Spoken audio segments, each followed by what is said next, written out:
the recap for Wednesday, July 10th, 2024. I'm Daniel Montoya Jr. for General Effect Media.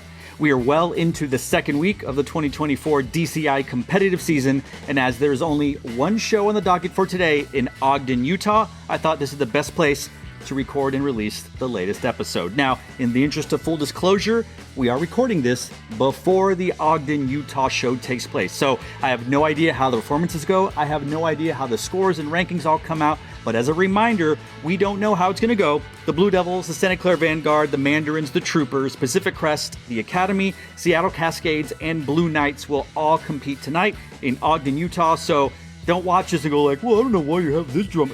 That show hasn't happened yet, right? We're in the past talking about the future, but when you watch it, it would have been happening in the past. So regardless, full disclosure, the results from Ogden, Utah are not taken into account for today's episode. So let's talk about where we are at so far. Now, if you go along the rankings, whether you're using the DCI website, you're using the Core Clash app, hashtag not an ad, or you're using bandscores.net, you can kind of sort through different things. On the bandscores.net website, and this is not an ad, we're not affiliated with them anyway professionally, you can sort things by all kinds of ways. I have all the drum corps sorted in their captions. Now, it's a little skewed because since Boston Crusaders currently have the highest score in 84.9, which they scored on July 9th, which was yesterday, Boston is at the head of all the different captions. But when things start getting sorted out, when drum corps start seeing more of each other in their own neighborhoods, it's a really fun way for you to start comparing captions. You can start saying, well, this particular drum corps is scoring very high in music, but very low in visual, or very high in percussion, but very low in color guard. You know, there's all these different things you can read into it. In fact, those are the different things that I take into account when I'm putting together my predictions, my rankings, my power rankings, if you will. I take into account, obviously, where the show is, how it's doing. I take into account how their captions are comparing to themselves, but also comparing to other groups. So if you're getting, I don't know, second or third place consistently in all your captions, but then you're in a fifth or sixth in another one, that's definitely a breaking point, a weakness in the chain. But then I also take into account head-to-head, which will come into play when we get to my actual predictions and rankings. Now, as we have talked about, a lot of these drum corps have not seen each other. They will not see each other until we get to Broken Arrow and then into the Texas tour, and then it's just no holds barred head-to-head slam fest from then on out. So right now we're left to just think about, predict, fantasize, if you will. How do the Blue Devils stack up against the Bluecoats or Boston or Crown? Or how does this corps or that corps? We're left to creating these types of things. And it's just a fun reminder. I read all of your comments, every single comment, every single message we get, etc. We read them and we take into account. And yes, you know, there are definitely biases on all people's accounts because they're either fans of a group, they have family members, they have a personal connection, they marched it, etc. All those things. It's just a reminder that all of this is in good fun. I'm not a DCI judge. I'm a DCI fan. I'm a former instructor and designer for drum corps. I love band, and obviously I love it enough to talk about it on a camera show to y'all at home. So at the end of the day, just remember when you're writing your comments, this is all in fun. And just because I don't put your particular drum corps high enough, or I put a drum corps that you don't like too high, look, it's nothing personal. I don't know. I don't really know how these things are going to work out. In fact, when you see how my rankings and predictions come out, they are changed not only from the very first time I did it, but from last week. And another thing, I can click on your profiles to see what videos you may have uploaded on your channel. So if you come and tell me that I didn't score a particular corps high, but scored another corps too high, and then I go to your page and see that you have posted videos about the corps that wasn't scored high enough, it kind of tells me, all right, you have a bias. So let's just admit we all have some bias. It's all in good fun. So let's just move on, shall we? All right, so before we get to the main topic of this episode, which I am calling Mr. Montoya's Neighborhood, where I'm going to not only give you my predictions and rankings as of week 2, but talk about the neighborhoods that I think these drum corps in, let me explain how I came to this. Now, this is not that different from previous episodes where I talked about my guidelines for ranking. We are taking how the shows are coming out right now. Well, how are they scoring? how are the captions comparing not only to themselves, but comparing to other drum corps? And then, of course, how are the head-to-head matchups? If drum corps A and drum corps B have not seen each other, or they haven't competed against each other in a while, but A has seen D and B has seen D, I can take into account how did A versus D go, how did B versus D go, so how would A potentially go versus B? Again, this is all theory. This is all just fun. This is all just, in the words of Bohemian Rhapsody and Queen, it's all just fantasy. Let's just get into it. That's really the main crux of today. There's no other, like, oh my God. I have watched a ton of drum corps. I watch videos every day. I watch official feeds. I watch replays or whatever they call it. I watch leaks. I watch home videos. I watch TikToks. I want to make sure that I stay informed on the latest performance quality of the drum corps. So I don't want to just compete. I don't want to just put them in comparison from like a show they did yesterday versus 3 weeks ago. That's not fair. Now, if that's the last time they performed, that's the best I can do. But regardless, I wanted to make sure that I was clear that I'm watching shows and we're taking into account competitive inertia, improvement, potential. And that's the thing, a lot of these things with prediction and rankings, potential. So let's get down to it. Now, islands. I'm going to be giving my predictions and rankings in islands. And I think, let's just start at the top. We're going to do it differently. We're going to start at the top. And to me, and it's not a spoiler alert if you've watched this show or if you got any sort of read on internet right now, drum corps internet, I think there is a blue island. And right now on that island, in first place, we have the Bluecoats, and in second place, we have the Blue Devils. Now, Bluecoats have had the most recent show until tonight in Ogden, Utah, where the Blue Devils will compete. So we can see how their score is going to match up with the rest of the field. Because right now, if you go off of the rankings, Blue Devils on July 7th scored an 82.05 or 05, whereas Bluecoats scored an 83.4 on that same day. Now, Crown has competed on the 8th, and they posted a whopping 83.45, but then last night, the Boston Crusaders on the 9th posted an 84.9. So we're going to see these drum corps in their neighborhoods. I think it is a very clear, and there's a good deviation in the first neighborhood to the second neighborhood of the Bluecoats and Blue Devils. Nothing has changed in my prediction since week 1. Bluecoats are going to win. Blue Devils are going to be in second. And yes, I reserve the right to change my mind from week to week. Woo! Got excited back there. I reserve the right to change my mind from week to week. There we go. Sorry about that. I reserve the right to change my predictions and rankings week to week. Why? Because it doesn't matter. It's all in fun. In the words of Whose Line Is It Anyway? It's the show where the points don't matter. These predictions don't matter. They don't. I just like talking about it. Now we get into the second island, and this is the island of the third and fourth corps, which I have, I think, flip-flopped every week. And if that's the case, it's no different this week because I think Carolina Crown is in third place and the Boston Crusaders are in fourth place. And you're wondering why? I don't understand. Boston has the higher score. And blah, blah, blah. Yeah, I get all of that. Head to head, Crossman has competed against Crown and has competed against the Boston Crusaders. Carolina Crown beat the Crossman with a wider margin than Boston did. And Crown did that a day before, I believe, than Boston. I have to check the schedule and all that. But based on that, that was sort of the tiebreaker for me, the head-to-head matchup with the Crossmen. I believe Crown beat them by maybe a little more than a point or a little less than a point, and then obviously Boston beat them by less. Regardless, they're still on that same island, and I think they're going to flip-flop to the very end potentially. But that's where I see it. And I see you have first place island, you have third place island, and then we have a big jump. Now, this is where things start to change. I mentioned that I was very certain that certain drum corps were going to be where they're at. And as the scores have started to come out and been more consistent, as we've seen corps consistently improve or consistently stagnate, as we see the judges have decided that certain things are a certain weakness in different drum corps, that's when I go, okay, the judges are starting to key in on certain things. So we have to take that into account.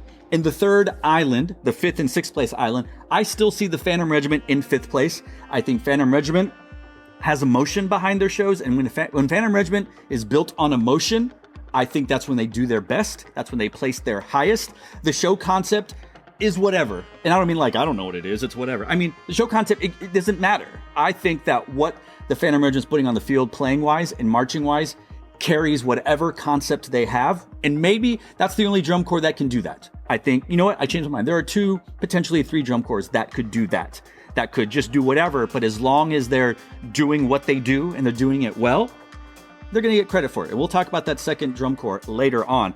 And I see the Mandarins climbing into 6th place. Now, some people told me I was wrong on Mandarin. It's Mandarins. People have been on the Mandarins train for some time now, as they have made if you drew a line on their improvement rate or where they've ascended from, someone mentioned to me, and this is correct, right? They're a 4-time, is it Division 3 or were they open class? It's hard for me to remember where they were at, because they used to have different names they used to have numbers, and then it became Div 3, Div 2, Div 1, and then open class, world class. So Mandarins, much like Carolina Crown, started in the open class and then have built themselves into the world class. Carolina Crown winning a championship, Mandarins on their way, potentially getting to top 6 kind of thing. So Mandarins have been on the upper trajectory, tons of momentum. I am finally ready to say Mandarins are in 6th place, and they're in it. They are in the hunt. Them and Phantom Regiment, I think, are going to go back and forth, potentially, when they finally meet each other and see how it goes. But I don't think, based on how the first show goes, I don't think based on the second to last show, to the very end, I think there could be some wiggle room. I think still performance quality is an issue for Mandarins because the show is hard. There is subtlety, there is style, there are all of those things, but they have the vehicle. They just need to figure out how to change the gears at the right times and not stall out or all these things that I had to do learning how to drive stick. But right now, I see Phantom Regiment in 5th and Mandarins in 6th, which brings us to the next island, which has changes. Obviously, if I've moved Mandarins up, I have to move someone down, and I also had to move someone else up, because I think the Santa Clara Vanguard are currently in the 7th place, and I think, coincidentally, the Cavaliers are moving on up to 8th place, and they both have the same strengths. Percussion, obviously a strength with the defending Fred Sanford winner Cavaliers, and a drum corps that has seemingly never lost it. I know they have, but it just seems like, how do you bet against Paul Rennick and company in the Santa Clara Vanguard, or when he was at Phantom, or when he was at, just wherever he goes, it just happens. And so I think that those are two strengths for them. They are both figuring out their show design. They're both making changes internally. They're making changes design-wise. They're improving. They're all these things. They both are coming into their own, and they both have championship pedigree that allows them to they trust the process. They're going to get there. Their staff members, the design team members, they've all been there before. They've all succeeded at the highest levels, and so they should be trusted. And I think Santa Clara and the Cavaliers definitely moving up on the trajectory, on the potential. Santa Clara just kind of stumbling right now. As you see how they go head to head with Mandarins, the judging community is deciding right now, based on the numbers, my interpretation of the numbers, that the Mandarins have the show. They're just not pulling it off.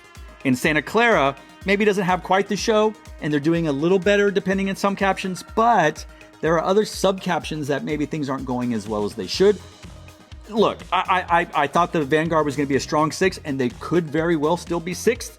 I mean, when you have Michael Gaines on your design team, how do you not think that magic is going to happen, and this is just going to be a momentous, glorious conclusion to the return season for the Vanguard? But same thing to the Cavaliers. When you have Richard Salcedo there, I mean, come on. Like, you have DCI Hall of Famers there who have won multiple DCI championships.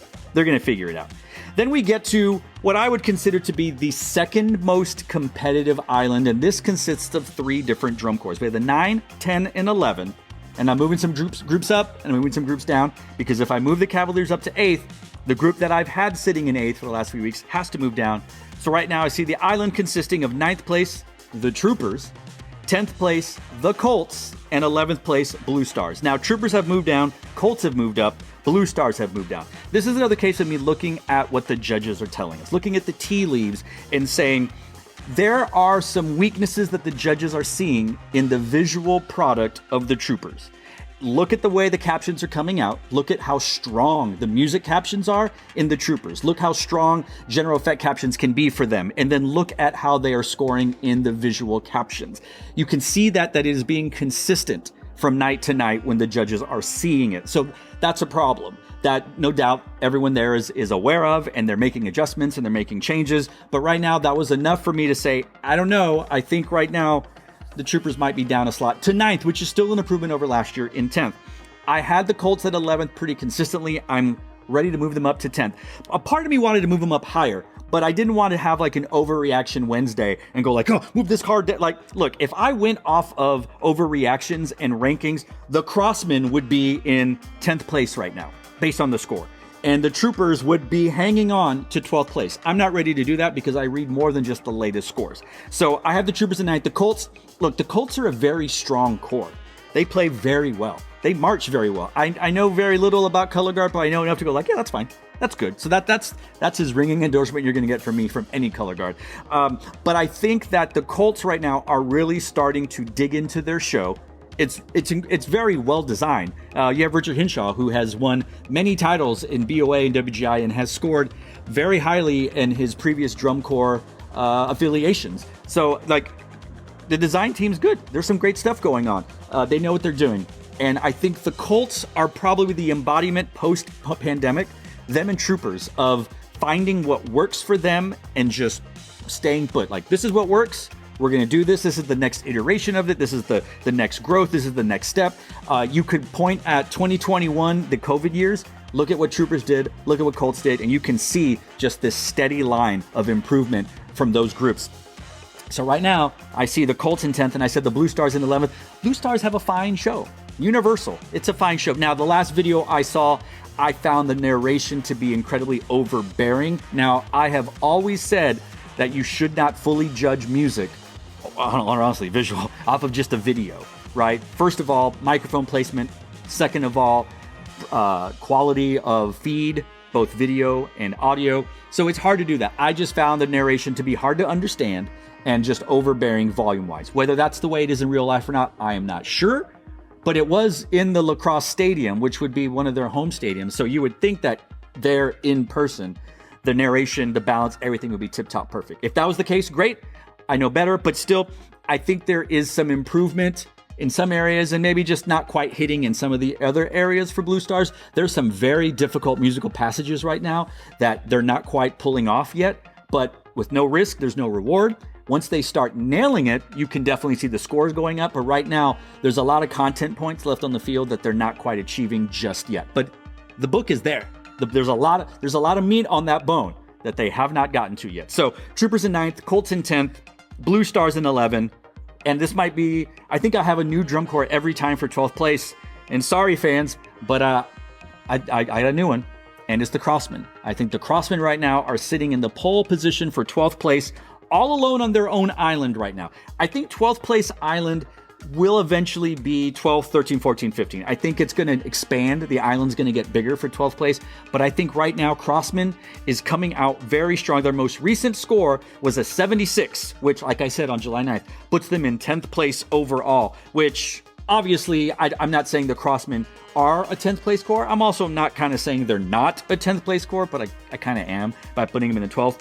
I think right now they have it in control. They are performing quite well. The judges are liking the show that they're doing. So, why mess with it? Ride the train. I think Crossman's sitting in 12th. Now we're getting into what I consider to be either the most competitive island or the second most competitive island. The 13th, 14th, and 15th place island, which again could end up including 12th place. But right now, in alphabetical order, and this has already changed, much like a lot of the predictions and rankings thus far have changed, so too has this in alphabetical order in some shape or form, which I will clear up in a second.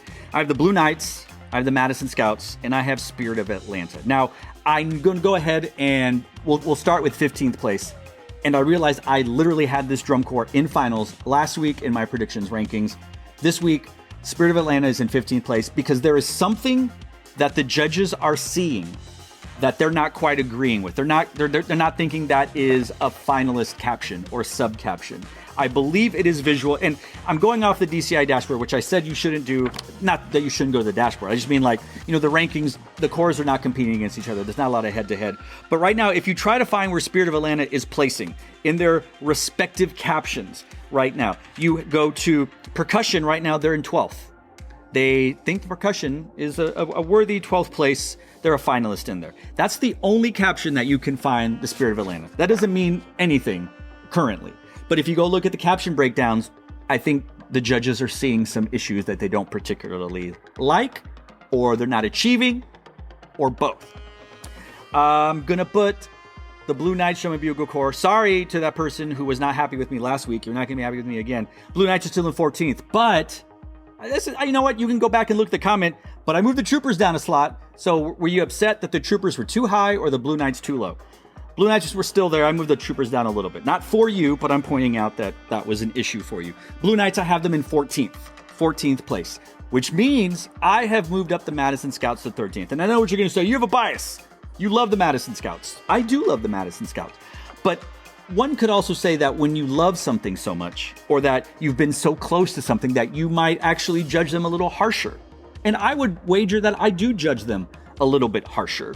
And that's good, but also bad. So I would say that the fact that I have them in 13th right now should tell you, at least in my eyes, that they are doing really good things for me to go like, you know what? Yes, I think that their show could be very similar to the Green, Gold, and Red, or Green, Red, and Gold show in 2003. We're going way back in the Wayback Machine. In 2002, they missed finals for the first time in Madison, Wisconsin, of all places. That was the first time the Madison Scouts missed finals. In 2003, they made some changes, came back strong, and just jumped into finals. And I see this show, the Mosaic show, similarly to the way I saw the Red, Green, and Gold show. Whether this will have the same end result, I'm not sure. I don't think it'll score as high in finals if they make finals as they did in 2003. But I feel like there are elements to this show that performed well and executed, I think could get them into 12th place. Right now I have them at 13th. I think there are still some issues that are keeping them out of me going like, yeah, I think they can do it. But you know what? I think they can do it. Will they do it? I don't know, because drum corps is an offensive sport. They can't go out and Nancy Kerrigan the Blue Knights or the Crossmen or Spirit. I suppose you could give someone SARS or E. coli or something like that. Is that the Cavaliers? That seems like every summer, those poor guys, they get something. Regardless, like, you can't, there's no defense. You can't do that. So the Madison Scouts could have the best show they've had in 10 years, but if two other drum corps also have the best show they ever had, that you just can't do anything about it. Right now I have the Madison Scouts in 13th. I believe they're doing a shorter show than most, and I think that's a good thing. Will that come back to hurt them later on in the season? Last week we talked about content and achievement. If the Madison Scouts perform their 10-minute or so show incredibly well, and another drum corps below them performs a 12-minute show almost as good, it's the what versus the how, right? It's like, well, Corps B has a little bit more show. They have almost a minute and a half more. They're not quite executing as much, but I'm going to give them more credit because they have more on the field. I don't know. It goes into what the judges think. Right now, I have the Madison Scouts at 13th. And I would be remiss if I didn't consult this dashboard thing again right now. I just said that the Blue Knights 14, Madison 13, Spirit of Atlanta in 15. Right now, if we look at brass, none of those corps are scoring in the top 13. In fact, Pacific Crest right now, they're in 13th for brass. And you have the Crossmen in 11th in brass. If you go to color guard, the Blue Knights are in 13th. And that's kind of it. Now, one thing to notice about the way the captions are going on is weaknesses in other things. We talked about if you're scoring really high in certain captions, but others. The Colts right now, they're overall in 6th in color guard. In brass, they're 12th. If we go look at percussion, Spirit of Atlanta's in 12th. Yeah, so they're up there. Yeah, so that's good. That's good for them. If we go to general effect, Madison is in 13th place. Not quite finals, but close enough. And it matches my ranking for them. And if we go to visual, Blue Knights are in 12th. Music City is in 13th. Music City, a corps I haven't even mentioned in my rankings yet. I haven't mentioned the Academy. I haven't mentioned Music City. We haven't seen Genesis, Jersey Surf. There's a lot of drum corps left, and I think that's very important to remember. The best thing we can do is just go and enjoy it, take a look at it, disagree with some of the results. I was one of those people that booed every show when the Madison Scouts were announced the winner. Now, later on, I could go like, yeah, that makes sense. But back then, you couldn't tell me that the Madison Scouts were not the best drum corps on the field every show. I mean, come on, Drum Corps Fans Dream, Drum Corps Fans Dream Part Dos, Strawberry Soup, Malaga, Malagueña, Pirates, Jesus Christ Superstar. Those are the shows that I came up with in high school and college because I'm that old. Yeah, I get it. I totally understand people who think the Blue Coat should win every show. Carolina Crown should win every show. Boston should win every show. That's why we're fans. Again, fan, short for fanatic. It's just the way we do it. So anyway, a little bit longer episode of me ranting and raving about rankings and predictions, power rankings, however you want to do it. But that's how I see things as of week 2. And if you skipped the beginning, and got all the way over here, reminder that all of this does not take into account the results from Ogden, Utah, because the show has not happened. There's no scores from that, so I can't tell you how things happened in that show. But after this takes place in the week 3 recap, I will definitely talk about that. There's a lull next week, so look for the next episode of the recap there. Reminder that if you give us a thumbs up, you subscribe to the channel, click that notification bell, all those things lets us know that we're doing what you like. Leave a comment, increase the engagement so that the video can be seen by more and more people. Thank you to all the subscribers. We crossed 500, so that's one checkpoint for us getting monetized. Now we just need to get to 3,000 view hours in 1 calendar year.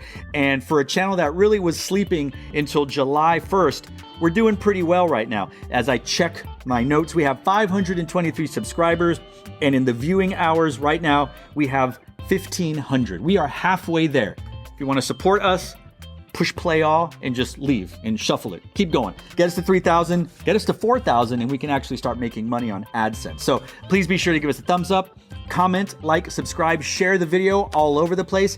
Please subscribe to us on generaleffect.substack so you can read all of our articles. It gets pretty nerdy. So if you're into nerdy stuff, click on the link. I'll put everything in the description down below for you to subscribe so you can be a part of it. And if it so warms your heart, we would appreciate any and all donations through Ko-fi. That's Ko-Fi. The link will be in the description below. I'll probably have a cute little GIF or something right there. That's right, I said GIF, not GIF. It's GIF with a G.